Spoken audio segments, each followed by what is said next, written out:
I think we're recording. Hello, everyone. Welcome to the first virtual banned book reading presented by the ETFL Student Engagement Committee. This is Dr. Berntsen speaking to you from his awesome apartment with a bunch of awesome art throughout and fancy little Pokemon dolls that I keep for comfort when I'm sad and lonely.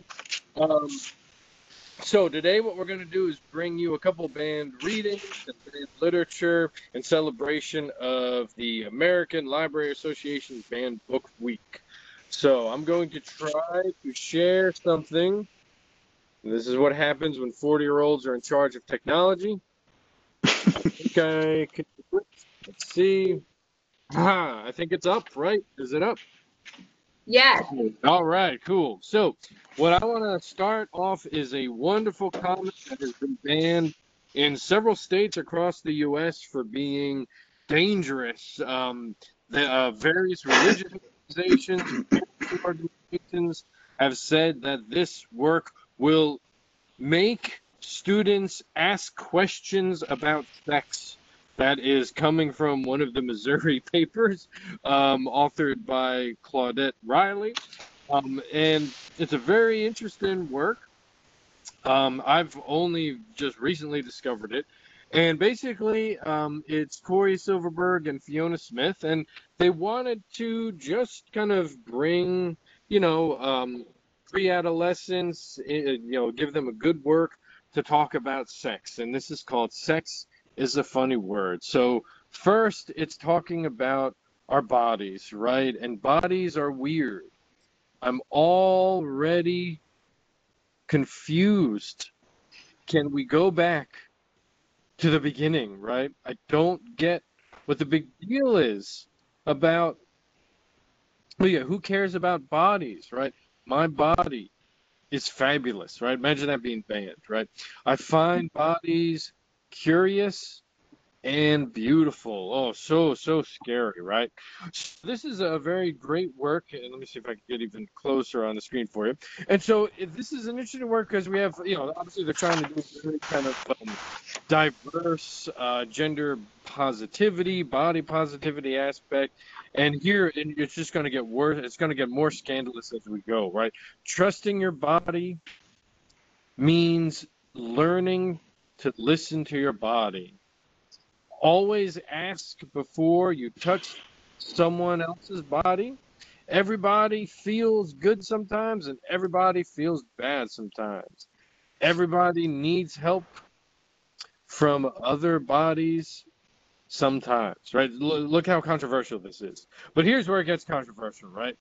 What is sex? Well, sex is simple. It's love. I think it might be a bit more complicated than that. If you want to know about sex, just ask me. I know it all.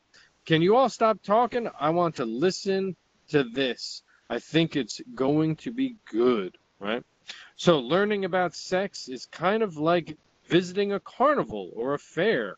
You can never do it all in one day. Good advice. I wish I had that when I was 16. It can be fun and strange and sometimes a little scary. Again, I wish I knew that at 16. Sounds confusing? Come on, let's go, right? Look at all those people having sex on the roller coaster and Ferris wheel and so forth, right? The first thing you should know about sex is that it's a word. Some words always mean the same, like sunshine or crayon. Other words have many different meanings, like play. Play can mean a show that you put on a stage. It could also mean something we all do. You might like to play sports or video games. You might sing, play an instrument, or make art. Terribly controversial. Oh, but look at this. This is why it's banned, right? It encourages you to touch yourself, right? Look at someone who should be showering but is doing something else, right? Look at all these just evil images, right? We have kissing on movies. We have people looking, I'm too sexy, or looking on YouTube and getting aroused by it. We have people looking at billboards. We have a person accusing a boy that he can't wear pink. So controversial. We have daughters asking green-skinned dads, what is sex, right? Is kissing sex? What does too sexy mean, right? But mom, I like the color pink. Look at all these confused people watching TV, right? So controversial, right? I think that this is the part where they all tell us about the difference between boys and girls. Only boys and girls? What about the rest of us? Oh, snap. Look at that gender spectrum at play, right? Excellent question, Zale. If everybody is different, how could there be only two kinds of people? Wait, what? And then who has what? All different kinds. And look at that. It encourages boys to dream about becoming ballerinas, green girls becoming green football players, women being chefs, singers, punks, all sorts. Right? So this is just a fun. Oh, okay, I'm losing control of my PDF here.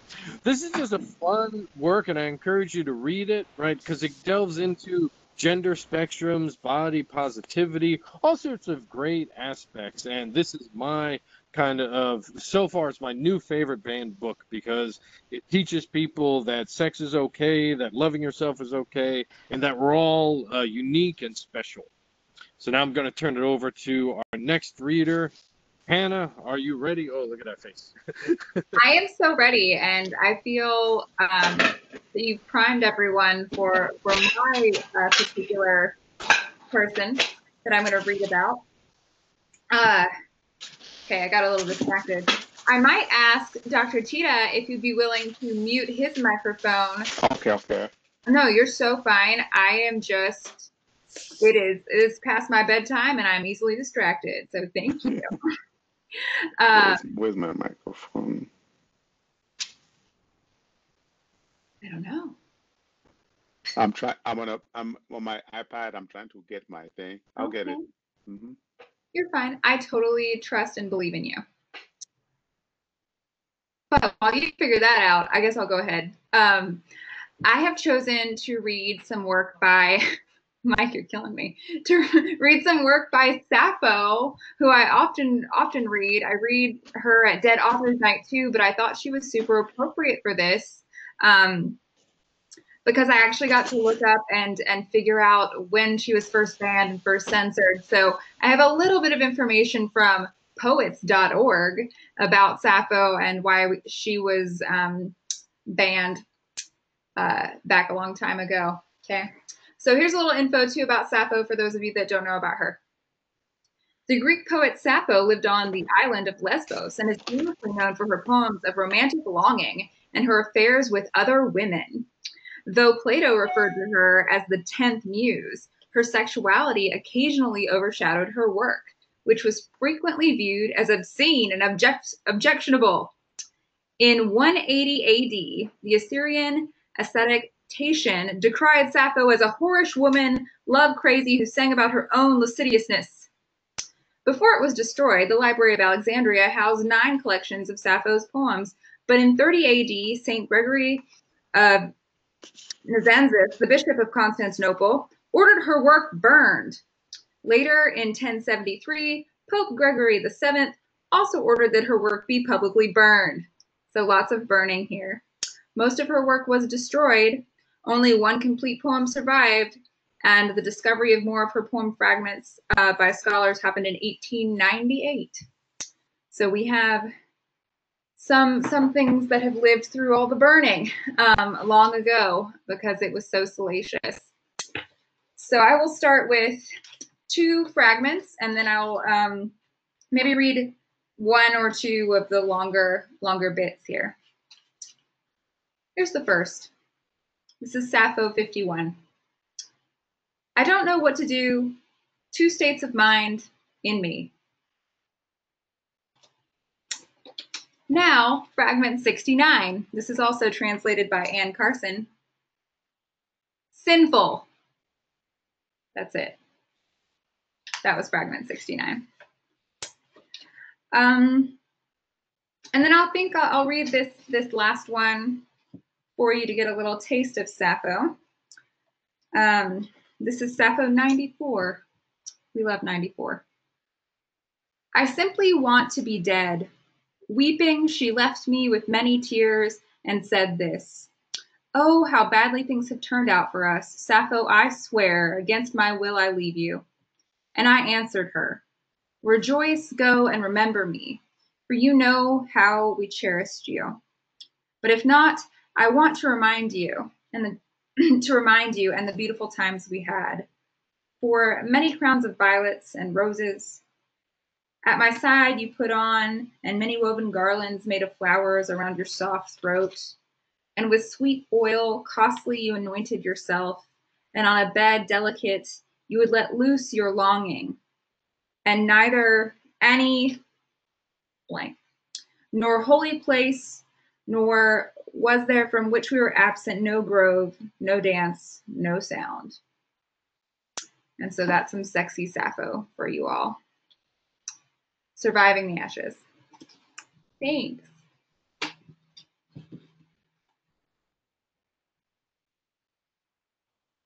Aaron, you are next. Okay, I wasn't sure who was next up on that. Can everyone hear me all right? Good? Okay, all right, good deal. So I don't have a whole lot of information prepared here. Typically, whenever we are going through insane, scary things in the world, I tend to lean into it by reading literature and indulging in art that also is very scary and insane. So I'm going to read just a couple of passages from Orwell's 1984. I think I read some of this for Banned Book earlier as well. I'm pretty sure most people are familiar with it. But one interesting thing is that this book has been banned for being considered anti-Marxist and pro-Marxist, and anti-communist and pro-communist, like very specific in their labelings. And it's very interesting, that kind of dichotomy, how it bounces back and forth like that, depending on the political situation. So I'm going to read just a couple of quick passages from here that I think are pretty important and always stand out to me, especially whenever, again, the world is insane and on fire. So this is from part 1, I believe. The party said that Oceania had never been in alliance with Eurasia. He, Winston Smith, knew that Oceania had been in alliance with Eurasia as short a time as 4 years ago. But where did that knowledge exist? Only in his own consciousness, which in any case must soon be annihilated. And if all others accepted the lie which the party imposed, if all records told the same tale, then the lie passed into history and became truth. Who controls the past, ran the party slogan, controls the future. Who controls the present, controls the past. And yet the past, though of its nature alterable, never had been altered. Whatever was true now was true from everlasting to everlasting. It was quite simple. All that was needed was an unending series of victories over your own memory. Reality control, they called it in Newspeak. Doublethink. And then the second passage here follows up just shortly after that. Winston sank his arms to his sides and slowly refilled his lungs with air. His mind slid away into the labyrinthine world of doublethink. To know and not to know, to be conscious of complete truthfulness while telling carefully constructed lies, to hold simultaneously two opinions which canceled out, knowing them to be contradictory and believing in both of them, to use logic against logic, to repudiate morality while laying claim to it, to believe that democracy was impossible and that the party was the guardian of democracy, to forget whatever it was necessary to forget, then to draw it back into memory again at the moment when it was needed, and then promptly to forget it again, and above all, to apply the same process to the process itself. That was the ultimate subtlety, consciously to induce unconsciousness, and then once again to become unconscious of the act of hypnosis you had just performed. Even to understand the word doublethink involved the use of doublethink. Pretty dark and scary things for a pretty dark and scary time, and I think that is all I have. Excellent, very good. Yes. Excellent. All right, Autumn, you're next. What you got for us here? All right, we are staying in the dark place. Yeah. So I have The Unbearable Lightness of Being by Milan Kundera. So this was published in 1984. Yes. And so it's kind of about the Prague Spring It's been a long time since I've read the full book, but the author lived in what was then Czechoslovakia, and this was banned because it critiqued communism. How dare you? So in 2010, he went to live in France and has been there ever since. But in 2010, he was granted his citizenship back. He'd been exiled and, pretty much, what's the word? Disowned by his country. So in 2010, yeah, they were like, oh, by the way, we accept you again. And I think he didn't really care very much. But anyway, so I'm going to read, they're very short chapters, so I'll probably read 2 of those. I'm going to start with chapter 23. All previous crimes of the Russian Empire had been committed under the cover of a discreet shadow. The deportation of 1 million Lithuanians, the murder of hundreds of thousands of Poles, the liquidation of the Crimeans remain in our memory, but no photographic documentation exists. Sooner or later, they will therefore be proclaimed as fabrications. Not so the 1968 invasion of Czechoslovakia, of which both stills and motion pictures are stored in archives throughout the world. Czech photographers and cameramen were acutely aware that they were the ones who could best do the only thing left to do: preserve the face of violence for the distant future. 7 days in a row, Teresa roamed the streets, photographing Russian soldiers and officers in compromising situations. The Russians did not know what to do. They had been carefully briefed about how to behave if someone fired at them or threw stones, but they had received no directives about what to do when someone aimed a lens. She shot roll after roll and gave about half of them, undeveloped, to foreign journalists. The borders were still open, and reporters passing through were grateful for any kind of document. Many of her photographs turned up in the Western press. They were pictures of tanks, of threatening fists, of houses destroyed, of corpses covered with blood-stained red, white, and blue Czech flags, of young men on motorcycles racing full speed around the tanks and waving Czech flags on long staffs, of young girls in unbelievably short skirts provoking the miserable sexually famished Russian soldiers by kissing random passers-by before their eyes. As I have said, the Russian invasion was not only a tragedy, it was a carnival of hate filled with a curious and no longer explicable euphoria. She took some 50 prints with her to Switzerland, prints she had made herself with all the care and skill she could muster. She offered them to a high-circulation illustrated magazine. The editor gave her a kind reception. All Czechs still wore the halo of their misfortune, and the good Swiss were touched. He offered her a seat, looked through the prints, praised them, and explained that because a certain time had elapsed since the events, they hadn't the slightest chance, not that they aren't very beautiful, of being published. But it's not over yet in Prague, she protested, and tried to explain to him in her bad German that at this very moment, even with the country occupied, with everything against them, workers' councils were forming in the factories, the students were going out on strike, demanding the departure of the Russians, and the whole country was saying aloud what it thought. That's what's so unbelievable, and nobody here cares anymore.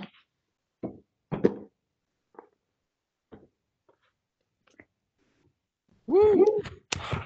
Dark, dark stuff. Yeah. Our dog is getting into the action now. That story really compelled him. He started licking me a lot. All right, Walt, what you got for us? I think you're on mute, Walt. I'm unmuted now, by golly. All right. All right, here we go. I didn't really know. I couldn't think of anybody off the top of my head, and I don't remember who I read from last time. But I wanted to. I was wondering about banned Russian poets, so I Googled and I came up with Anna Akhmatova. She was born about 1880 and lived until 1956. And when the Russian Revolution occurred, everything changed in her world, and her husband, with whom apparently she had a bad marriage, I think he was killed. He was purged not long after their into the 20s. And her work was banned, I believe, in the 20s, probably up until the 50s, when or in 46, when her son had been arrested, and in an attempt to get her son out of the gulag, I believe, she wrote pro-Russian poetry. But her poetry, I'm not sure what to make of it. I'm just reading it for the first time. So I'm going to read some of the stuff that I found, just a couple of the poems that I found. So here's one. Well, I had a date. Let me see what the date is on this one. That's not it.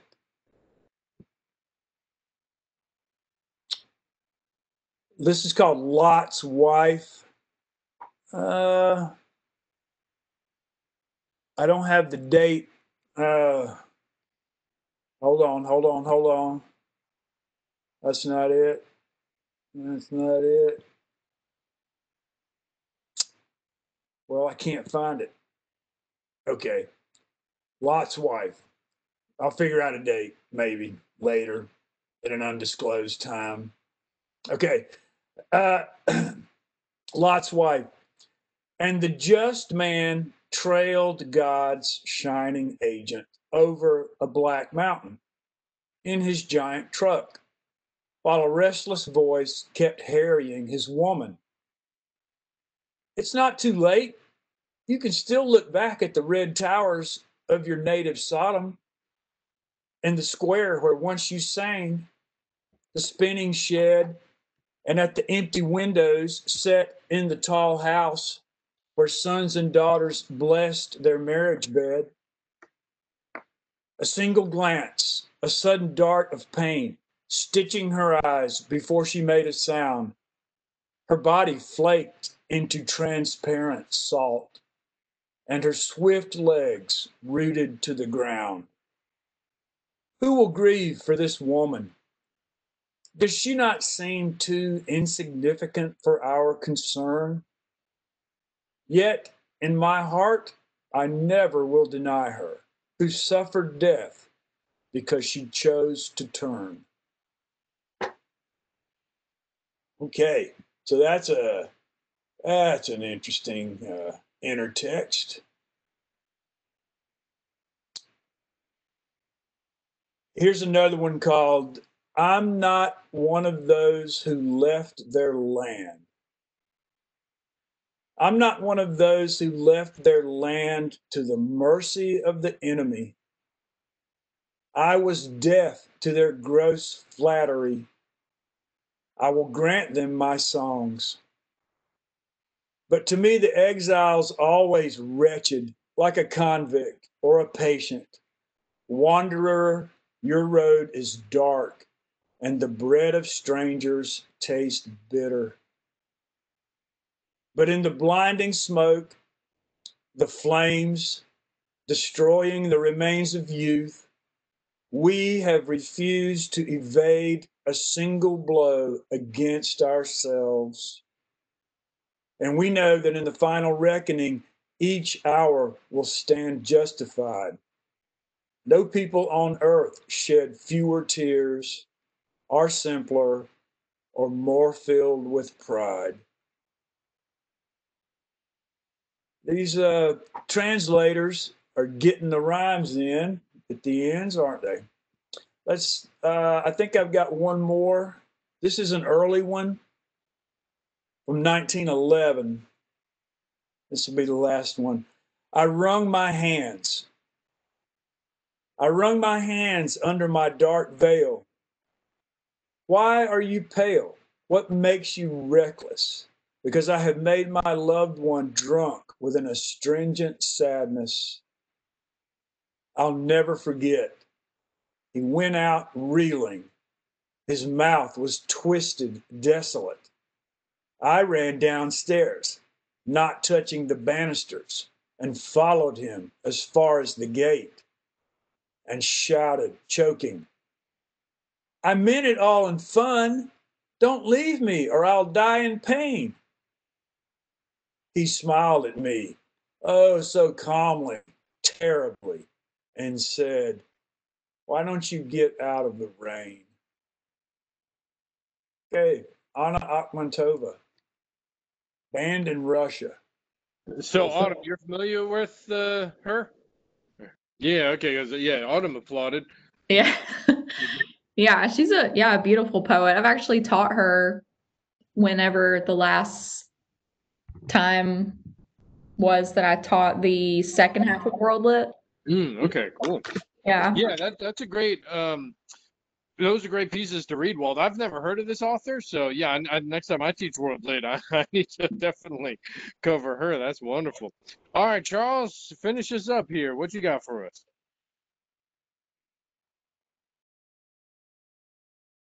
Mike is muted there.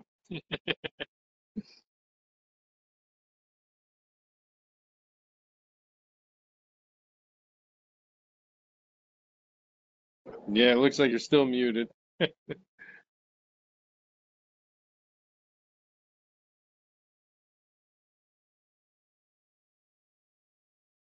Okay, I got it. All Sorry, right, you got it. I'm on my All right, take us iPad. away, Charles. Yeah, when I use my iPad, it's always difficult for me to find the buttons. I have to touch the screen. Looking, can you hear me now? Okay, very good. So when I was thinking about it, I thought about this evening. I thought about a small book that I read in Cameroon a long time ago. It's called Houseboy, Houseboy by Ferdinand Oyono. Um, Ferdinand Oyono was born in Cameroon in 1929, and that was in colonial Cameroon. Cameroon was a colony in 1929, gaining independence in 1960. So Ferdinand Oyono went to school in colonial Cameroon and then studied in France, and then became a novelist and served as as a diplomat, working in the colonial administration. And then when Cameroon became independent in 1960, he returned and worked in Cameroon for some time. So this book was banned when it was first published in Cameroon because of the ways in which, well, the way that Ferdinand Oyono exposes the colonial government. So the book was banned. So Houseboy is about, it's a story about a colonial outpost in Cameroon, which consists of um, the Catholic mission, the colonial administration. Then there's a prison. So there's a prison. There's a commander of the prison. Then there's a commandant. I should say that the book was first published in French, right? Because Cameroon was colonized. Cameroon has a very unique history. It was colonized initially by the Germans, right, in 1884. Then, when the Germans lost in the World War, they took Cameroon from Germany and split it in two halves. One half was given to the English, and the other half was given to the French, right? So, so Ferdinand Oyono is from French-speaking Cameroon. I am from English-speaking Cameroon, or former English-speaking Cameroon, because Cameroon is basically bilingual now, so it's French and English. Um, so the the this story, this short novella, of course, the novella was it opens with a character called Tundi. Tundi is he is adopted by the Catholic priest whom Tundi looks up to as a father, but the Father Gilbert is killed in a motorcycle accident. So Tundi now is taken over by the commandant. No, he's the commandant is the leader of the police. They call in French commandant. So that's sort of like a police chief. So the commandant has a wife who just arrived from France, right? So Tunde is in the house, in the household of the commandant, and then the commandant goes out and visits. He's a colonial police officer, so he goes to different outposts and visits to see what is happening in terms of law and order. So while the commandant travels and goes on tour, his wife has an affair with the prison warden, right? So this has been going on, and then at a certain point, the wife knows that Tunde has discovered the affair, right? And it appears the commandant has also been told by other European workers in this enclave. So when the commandant returns home from this particular visit, he is very angry about what he has heard, and the wife is aware that the commandant has heard about her affair. So she is very angry. She becomes very angry and very cold towards Tunde because she knows that Tunde knows, and that Tunde could provide more information to the commandant. So I'm going to read a passage. This passage is at the point when the commandant has come back from his trip to the outpost. Okay, here we go. The commandant arrived out of the blue this afternoon. We were not expecting him before the end of the week. Madame herself seemed disconcerted. The commandant's face was drawn. In his crumpled, grubby shorts, he looked like a schoolboy who had been playing truant. He got out of the car without a word, picked up his briefcase, brushed his lips against Madame's forehead, and made his way heavily to his room. Madame told us to unload the car and then went after him. She left the door open behind her. She called to her husband and asked him what was wrong.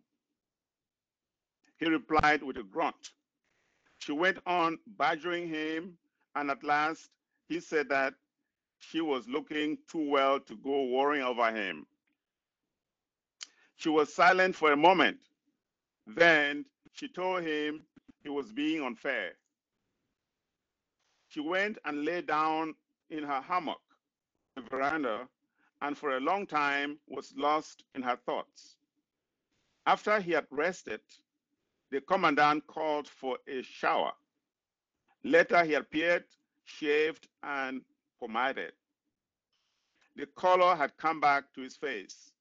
He had put on his white linen suit and was going through the official correspondence which the orderly had brought to Madame.